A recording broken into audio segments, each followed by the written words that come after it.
दुनिया इस वक्त बारूद के ढेर पर बैठी है और माचिस जल चुकी है। एक तरफ स्विट्जरलैंड के जिनेवा में राजनयिक सूट बूट पहन करके शांति की बात करने वाले हैं, तो दूसरी तरफ स्टेट ऑफ हॉर्मुज की लहरों पर ईरान के विध्वंसक और मिसाइलें दहाड़ लगा रही हैं। आज जिनेवा में दूसरे दौर की बातचीत है, लेकिन क्या यह बातचीत वाकई युद्ध रोकने के लिए है या सिर्फ दुनिया की आंखों में धूल झोंकने के लिए है?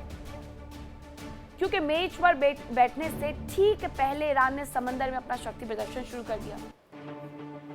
हॉर्मुज में युद्धाभ्यास की लहरें अभी थमी भी नहीं थी कि ईरान ने इंटरनेट पर एक नया धमाका कर दिया है। जरा ये तस्वीर देखिए। ये एआई वीडियो जारी किया गया है ईरान की तरफ से। आईआरजीसी यानी ईरान के जो रेवोल्यूशनरी गार्ड्स है, उससे जुड़ा हुआ जो मीडिया अकाउंट है, उसकी तरफ से ये वीडियो जारी किया गया है और ये वीडियो देखते ही देखते वायरल भी हो गया है। इसे देख करके पेंटागन तक के होश उड़ गए हैं। क्यों, जरा वो भी जान लीजिए। क्योंकि ये कोई आम वीडियो नहीं है, बल्कि ये एक एआई जनरेटेड वॉर सिमुलेशन है। तस्वीरें जरा देखिए। आपको सिर्फ और सिर्फ आसमान से आती हुई ये मिसाइलें नजर आएंगी। ये ईरानी मिसाइलें हैं जो आसमान चीरते हुए आती हैं और अमेरिकी नेवी के इस सबसे बड़े एयरक्राफ्ट कैरियर को समंदर की गहराई में दफन कर देती है। अब ये तस्वीरें जब एआई वीडियो के माध्यम से जारी की गई हैं, तो ये एक चेतावनी भी जारी कर दी गई है अमेरिका के लिए कि यूएसएस अब्राहम लिंकन हो या फिर गेराल्ड हो, उसका हाल हम यही करने वाले हैं अपने मिसाइलों के दम पर। अब सवाल यह है कि क्या सिर्फ ये एक तकनीकी कलाकारी है या फिर ईरान के दिमाग में चल रही असली जंग का ब्लूप्रिंट है?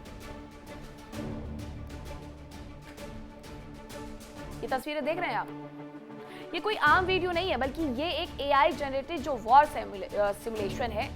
उसके बाद ये माना जा रहा है कि ईरान सीधा सीधा संदेश दे रहा है अमेरिका को कि यही होने वाला उसके साथ। लेकिन ये संदेश उस वक्त आ रहा है जब एक तरफ कूटनीति की मेज है, तो दूसरी तरफ समंदर में तबाही का ये वीडियो है और दुनिया डिजिटल वर्ल्ड वॉर के दौर में प्रवेश कर चुकी है। और अगर ये प्रोपेगेंडा हकीकत में बदल जाता है तो नक्शा बदल दिया जाएगा। सवाल सीधा कि अगर आज जिनेवा में बात बिगड़ गई तो क्या कल दुनिया तीसरा विश्व युद्ध देखेगी? बातचीत से पहले पूरा माहौल बना लिया गया है, लेकिन ईरान माहौल नहीं, खौफ पैदा कर रहा है। कैसे? स्ट्रेट ऑफ हॉर्मुज, जहां से दुनिया का 20% तेल गुजरता है, वहां ईरान की रैपिड रिस्पांस फोर्स युद्धाभ्यास कर रही है। और ये एक महज ड्रिल नहीं है, ये वॉशिंगटन को सीधा संदेश है कि अगर मेज पर तुम्हारी शर्तें हमें पसंद नहीं आई तो हम दुनिया की रगों में दौड़ने वाला तेल रोक देंगे। क्या कोई देश शांति वार्ता से पहले अपनी मिसाइलों को रेडी टू फायर मोड पर रखता है? क्योंकि इन्होंने तो रखा हुआ है। ये कूटनीति है या खुल्लम खुल्ला धमकी है? पहले दौर की बातचीत बेनतीजा। उसके पहले भी तुर्की ने बुलाया था ईरान को समझाने के लिए, वो भी बेनतीजा। उसके बाद अमेरिका ईरान एक टेबल पर ओमान में, बेनतीजा। दूसरा दौर अमेरिका ईरान और ओमान की मध्यस्थता दावोस में, जिनेवा में, स्विट्जरलैंड के जिनेवा में। अब उसका क्या होगा? लेकिन दरअसल अमेरिका यह चाहता है कि ईरान अपना परमाणु कार्यक्रम पूरी तरह से दफन कर दे। ईरान कहता है पहले पाबंदियां हटाओ फिर बात करो। दूसरे दौर में जिनेवा की मेज पर तनाव इतना होगा कि उसे चाकू से काटा जा सकता है। इस बातचीत को लेकर के ट्रंप के सलाहकार लिंडसे ग्राहम ने क्या कहा है, वो आपको सुनाते हैं। The bottom line is we're into weeks, not months, in terms of decision making. The Iranian people are hanging on. I attended a rally of 250,000 people in Munich. It's one of the most satisfying experiences of my professional life. तो Lindsey Graham का बयान आपने सुना, उसके बयान के मायने क्या है जरा वो जान लीजिए। ईरान पर बहुत जल्द फैसला होने वाला, उनका ये कहना है। और आज की बातचीत के बाद फैसला मुमकिन, अगर वार्ता फेल हो गई तो ईरान पर फैसला जल्द लिया जाएगा। ईरान को लेकर के अमेरिका की जो पूरी तैयारी है उसके बारे में वो बताते हुए नजर आ रहे हैं। अब क्या ईरान के 35 साल पुराने साम्राज्य का सूरज डूबने वाला है? क्यों? पहले आप ये लिंडसे के बयान के मायने एक बार फिर से समझ लीजिए कि क्या है उनका कहने का मतलब। उनका कहना है कि ईरान पर बहुत जल्द फैसला होने वाला है। आज की बातचीत के बाद फैसला मुमकिन है और अगर वार्ता फेल हो जाती है तो ईरान पर फैसला जल्द ले लिया जाएगा। यानी ईरान को लेकर के अमेरिका की तैयारी पूरी कर ली गई है। इसीलिए ये सवाल खड़ा हो रहा है कि क्या ईरान के 35 साल पुराने साम्राज्य का सूरज डूबने वाला है। एक तरफ अमेरिका की घातक घेराबंदी है, दूसरी तरफ 86 साल के खामनेई की गिरती हुई सेहत। तेहरान की सत्ता के गलियारों में अब शांति नहीं, कयामत की आहट है। जिनेवा में वार्ता की मेज सिर्फ एक बहाना है, असली खेल तो खामनेई के उत्तराधिकारी का है। अमेरिका और इजराइल जानते हैं कि ईरान इस वक्त अपने इतिहास के सबसे कमजोर दौर में है, कमजोर दौर से वो गुजर रहा है। लेकिन क्या खामनेई के रहते व्हाइट हाउस रिजीम चेंज का बटन दबा देगा? अंदरूनी खबर यह भी आती है कि उत्तराधिकारी की जंग अब सड़कों पर आ चुकी है। मुस्तफा खामनेई सत्ता संभालेंगे या ईरान गृह युद्ध की आग में चलेगा? अमेरिका के साथ तनाव के बीच खामनेई की एक भी चूक ईरान के लिए आखिरी साबित हो सकती है। और इतिहास गवाह है कि तानाशाह अक्सर जंग के शोर में ही गिरते हैं। और क्या 2026 ईरान के इस्लामी गणतंत्र के अंत का साल बनेगा? क्योंकि इसका काउंटडाउन शुरू हो चुका है और वक्त अब बहुत ज्यादा कम हो गया है। खामनेई के जाने का काउंटडाउन किस तरीके से शुरू हुआ है वो जरा मैं आपको बता दूं। विकल्प नंबर 1 उसके बाद खामनेई को सत्ता से अमेरिका हटा सकता है, सत्ता से हटाने के लिए ईरान पर हमला कर सकता है। विकल्प नंबर 2 के तौर पर खामनेई के जाने के काउंटडाउन में वो जान लीजिए अमेरिका महीनों तक इंतजार के मूड में बिल्कुल भी नजर नहीं आ रहा है और जल्द हमला शुरू कर सकता है अमेरिका, यह भी बताया जा रहा है। हालांकि ऑप्शन नंबर 3 में पहले कूटनीतिक तरीके से सत्ता परिवर्तन वो करना चाहता है और अगर कूटनीति नहीं चली तो ईरान पर वो बड़ा हमला भी करने से पीछे नहीं हटेगा। लेकिन इन सब के बीच में जो अमेरिका के तेवर कड़े हैं, पेंटागन की फाइलें खुल चुकी हैं और अगर आज जिनेवा से सफेद धुआं नहीं निकला तो समझ लीजिए कि खाड़ी देशों के आसमान में लड़ाकू विमानों का काला धुआं दिखना तय है। यह सिर्फ 2 देशों की जंग नहीं रहेगी, ईरान के पीछे रूस और चीन की परछाई है, अमेरिका के साथ इजराइल और नाटो की ताकत है। इजराइल पहले ही यह कह चुका है कि वो ईरान को परमाणु बम नहीं बनाने देगा, चाहे उसे अकेले ही हमला क्यों ना करना पड़े। और अगर एक भी मिसाइल तेहरान या तेल अवीव पर गिर जाती है तो दुनिया 2 हिस्सों में बट जाएगी। यूक्रेन और गाजा के बाद क्या दुनिया एक और महायुद्ध झेलने की स्थिति में है? इसका सीधा सा जवाब है कि बिल्कुल भी नहीं। लेकिन ये जो सत्ता की हवस है, वर्चस्व की जंग है और तर्क, कुछ भी समझ नहीं आता कि आखिर ये लोग चाहते क्या हैं। क्योंकि आम आदमी सोच रहा होगा कि जिनेवा में क्या होता है उससे मुझे क्या फर्क पड़ता है, लेकिन फर्क पड़ेगा क्योंकि अगर हॉर्मुज बंद हुआ तो पेट्रोल की कीमतें रॉकेट बन जाएगी, क्योंकि वैश्विक सप्लाई चेन टूट जाएगी और महंगाई का वो तांडव शुरू होगा जो इतिहास ने नहीं देखा होगा। जिनेवा में आज जो फेलियर होगा उसकी कीमत आपकी और हमारी जेब से चुकाई जाएगी। आज की रात लंबी होने वाली है क्योंकि जिनेवा से आने वाली हर खबर पर दुनिया भर की निगाहें टिकी हैं कि क्या कूटनीति जीतेगी या बारूद का गुबार सब कुछ ली जाएगा। हॉर्मुज में युद्धाभ्यास से अमेरिका को सीधी चेतावनी दी जा रही है। क्या चेतावनी दी जा रही है हॉर्मुज में युद्धाभ्यास करके अमेरिका को, जरा वो जान लीजिए। बातचीत से ठीक पहले ईरान का युद्धाभ्यास, स्ट्रेट ऑफ हॉर्मुज में ईरान का युद्धाभ्यास हो रहा है।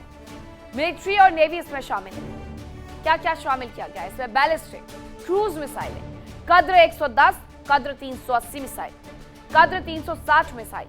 इसके अलावा आर्टिफिशियल इंटेलिजेंस का इस्तेमाल किया जा रहा है। युद्धाभ्यास के जरिए अमेरिका को धमकी दी जा रही है। युद्धाभ्यास से अमेरिका को अपनी ताकत ईरान दिखा रहा है कि अगर हमला हुआ तो ईरान भी तैयार बैठा हुआ है।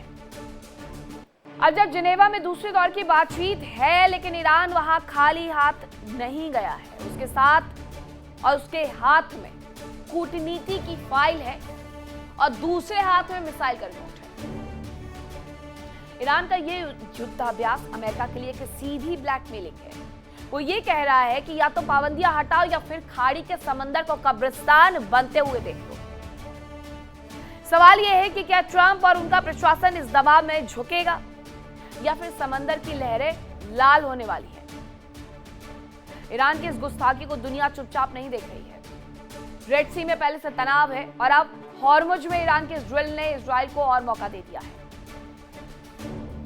इजरायली खुफिया एजेंसियां और उनकी वायुसेना किसी भी वक्त प्रीएम्प्टिव स्ट्राइक यानी पहले हमला करने की ताक में है। अगर ईरान की एक भी मिसाइल अपनी हद से बाहर निकली तो खाड़ी में 5th फ्लीट के अमेरिकी विमान वाहक पोत चुप नहीं बैठेंगे। हम एक ऐसी स्थिति में है जहां एक छोटी सी गलती, एक गलत फायर पूरी दुनिया महायुद्ध की आग में झुलस जाएगी।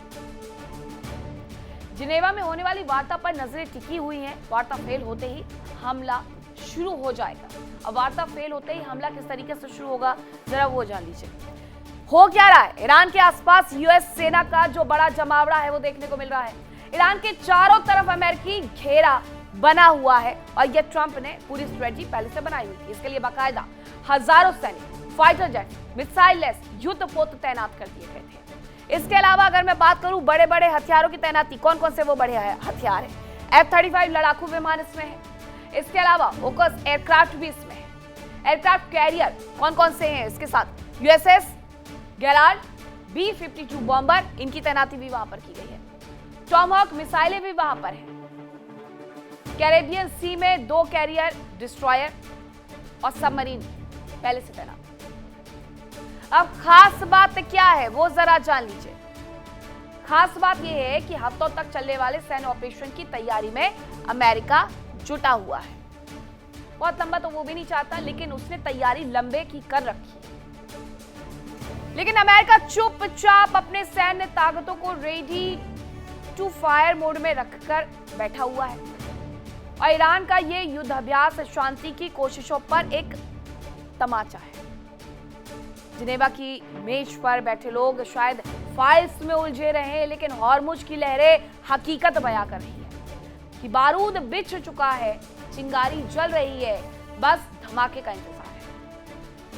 क्या आज की रात शांति की आखिरी रात होगी या फिर कल सुबह हम एक नई जंग की खबरों के साथ जागेंगे?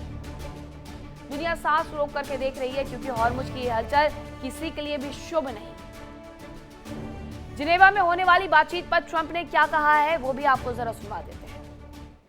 What are you expecting from these Iran talks in Geneva tomorrow? So I'll be involved in those talks indirectly, and they'll be very important. We'll see what can happen. It's been typically Iran's a very tough negotiator. They're good negotiators, or bad negotiators. I would say they're bad negotiators because we could have had a deal instead of sending the B-2s in to knock out their nuclear potential. And we had to send the B-2s. I hope they're going to be more reasonable. They want to make a deal. Have you been told that a deal is next to impossible? No. I think they want to make a deal.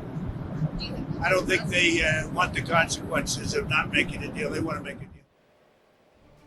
America अपनी हेकड़ी दिखा रहा है, लेकिन Tehran से जो गूंज आ रही है वो साफ है, ईरान झुकेगा नहीं। आज भले ही जिनेवा में दूसरे दौर की बातचीत है, लेकिन कमरे के बाहर माहौल बिल्कुल बारूद जैसा है। और अगर आज ये मेज टूटी तो फिर कोई मेज सजेगी नहीं, सीधा रणभूमि सजेगी। क्या विनाश के पहले अध्याय में प्रवेश कर चुके हैं? कूटनीति का नियम है कि बातचीत के वक्त बंदूकें मैदान में होती है, लेकिन ईरान ने अपनी पूरी तोपें स्ट्रेट ऑफ हॉर्मुज में तैनात कर दी है। जिनेवा में डेलीगेट्स चाय पी रहे हैं और उधर हॉर्मुज में ईरानी जनरल मिसाइल के बटन पर हाथ रख करके बैठे हुए हैं और अरागची ने साफ साफ चेतावनी भी दे दी है। अब्बास अरागची ईरान के विदेश मंत्री, उनकी तरफ से क्या कहा गया? ईरान के साथ डील करना आसान नहीं है, यूरेनियम संवर्धन को जीरो करना स्वीकार नहीं है, सिर्फ परमाणु के मुद्दे पर अमेरिका से बातचीत होगी, उन्होंने कहा। और समझौता चाहते तो परमाणु मुद्दे पर ही बात करें, ये भी वो कह रहे हैं। बैलिस्टिक मिसाइल प्रोजेक्ट पर किसी भी तरीके से कोई बात नहीं करेंगे। बैलिस्टिक मिसाइलों ने ईरान की हमेशा रक्षा की है। उनका कहना है कि अपनी रक्षात्मक क्षमता से खुद को हम दूर कैसे कर सकते हैं, इसीलिए वो और किसी मुद्दे पर बातचीत करना नहीं चाहते हैं। अब ईरान साफ कह रहा है कि हमें दबाने की कोशिश मत करो, वरना हम दुनिया की नसों यानी ऑयल रूट्स को काट कर रख देंगे। अब नियत में खोट हो और हाथों में हथियार हो तो वार्ता सिर्फ और सिर्फ एक ढोंग बनकर रह जाती है। और वार्ता फेल होने का मतलब है मिसाइलों का आसमान में होना। वॉशिंगटन के गलियारों में बैठा ट्रंप वो ये समझ रहा है कि पाबंदियों के कोड़े मारकर वो ईरान को घुटनों पर ले आएगा, लेकिन वो ये भूल गए हैं कि ये 2026 है। ईरान के पीछे रूस है, चीन है, परछाई की तरह है, जो अमेरिका के वर्चस्व को सीधी चुनौती भी दे रहे हैं। अब जिनेवा की मेज पर जब अमेरिका ये कहता है कि परमाणु प्रोग्राम रोक दो, तो ईरान का जवाब होता है पहले अपने जुल्म रोक दो। जब दोनों तरफ से नो कॉम्प्रोमाइज का बोर्ड लगा हो तो समझ लीजिए कि वार्ता पहले ही फेल हो चुकी है। जिनेवा सिर्फ एक औपचारिकता है, असली फैसला तो समंदर की लहरें और रेगिस्तान की धूल करेगी ईरान के लिए। लेकिन यह आखिरी मौका हो सकता है। क्यों? परमाणु मुद्दे पर ईरान अमेरिका में बातचीत होगी। स्विट्जरलैंड के जिनेवा में जो बैठक हो रही है उसमें ईरान और अमेरिका में दूसरी बार यह बातचीत हो रही है। अब वार्ता में कौन कौन गया हुआ है वो जरा मैं आपको बता दूं। अमेरिका गया हुआ है, अमेरिका की तरफ से स्टीव विटकॉफ, ये ट्रंप के विशेष दूत है, और जेड कुशनर जो कि ट्रंप के दामाद हैं, वो भी गए हुए हैं। अब ईरान की तरफ से कौन गया है? अब्बास अराक्ची गए हुए हैं, विदेश मंत्री है ईरान के। मध्यस्थ कौन है? मध्यस्थता की भूमिका किसकी तरफ से निभाई जा रही है? तो ये निभाई जा रही है ओमान की तरफ से, और इसके ओमान की तरफ से भेजे गए हैं बद्र अल बुसैदी, विदेश मंत्री हैं ओमान के। इसके अलावा आमंत्रित सदस्य कौन कौन है? राफेल ग्रॉसी जो IAEA के चीफ है। अब इस पूरी मुलाकात का बैठक का एजेंडा क्या है? ईरान का परमाणु कार्यक्रम इसका एकमात्र एजेंडा है। ईरान अपनी शर्तों से एक कदम पीछे हटने का नाम नहीं ले रहा है, और इस जिद्दी रवैये की कीमत कौन चुकाएगा? आप और हम। अगर ईरान ने हॉर्मुज बंद किया तो पेट्रोल की कीमतें नहीं, पूरी दुनिया की अर्थव्यवस्था को आग लग जाएगी। इजराइल अपनी उंगली ट्रिगर पर रख करके बैठा हुआ है, और ये कोई काल्पनिक कहानी नहीं है, ये हकीकत है। एक तरफ जिनेवा की नाकाम फाइलें हैं, दूसरी तरफ परमाणु रिएक्टर्स पर मंडराते हुए फाइटर जेट्स हैं। और अगर बातचीत फेल हुई, जो कि ईरान के तेवर से लग रहा है, तो तीसरे विश्व युद्ध का अलार्म बज चुका है, और दुनिया एक और महायुद्ध झेलने की ताकत रखती है। सवाल तो ये भी है, या फिर हम विनाश के इस तमाशे के मूक दर्शक बनकर के रह जाएंगे। अमेरिका ईरान में कैसे बातचीत होगी ये भी मैं आपको बता देती हूँ। अमेरिका ईरान के बीच में बातचीत कुछ इस तरीके से होगी। दोनों देशों में अप्रत्यक्ष बातचीत, आमने सामने बैठकर के बातचीत नहीं होगी। दोनों देशों के दल अलग अलग कमरे में रहेंगे। ओमानी विदेश मंत्री बुसैदी के जरिए ये बातचीत होने वाली है, जो कि मध्यस्थता की भूमिका निभाने के लिए आए हुए हैं। इस वक्त हो क्या रहा है कि वक्त पूरी तरीके से खत्म हो रहा है। जिनेवा से आने वाली हर एक सेकंड की खबर तबाही की आहट की चेतावनी दे रही है। झुकेगा नहीं ईरान का नारा दुनिया को कब्रिस्तान की तरफ ले जा सकता है। अगर बातचीत फेल हुई तो सवाल ये नहीं है कि जंग होगी या नहीं होगी, सवाल ये है कि कितनी जल्दी। जिनेवा में अगर नाकामयाबी होती है तो मौत के वारंट पर साइन होगा। क्या इंसानियत इस तीसरे विश्व युद्ध की आग से बच पाएगी, या फिर हम सिर्फ राख के ढेर पर बैठ करके अपनी गलतियों का हिसाब करेंगे?